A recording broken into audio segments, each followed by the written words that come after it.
வடிவேலுவை தனியாக காமெடி பண்ண சொல்லுங்க பார்க்கலாம். சீரும் சிங்கமுத்து. ஒரு காலத்தில் வடிவேலுவோட ஒரு நண்பராகவும் பங்காளியாகவும் இருந்தவர் சிங்கமுத்து. சிங்கமுத்து எனக்கு இடம் வாங்கி தர்றேன்னு பண மோசடி செஞ்சுட்டாருன்னு வடிவேலு குற்றம் சாட்டினார்.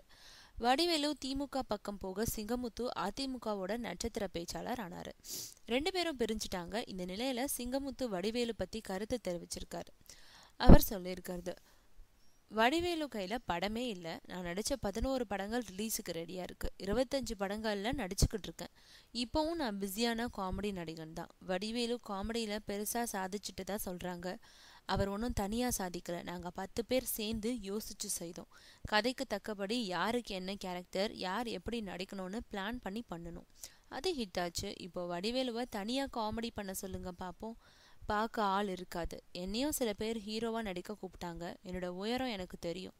ஹீரோனா ஃபைட் பண்ணணும், டான்ஸ் ஆடணும். அதெல்லாம் இந்த வயசில் செய்ய முடியுமா? தேவையில்லாமல் ரிஸ்க் எடுத்து எதுக்கு சில பேர் மாதிரி இருக்கிறதையும் கெடுத்துக்கணும்னு சொல்கிறாரு சிங்கமுத்து.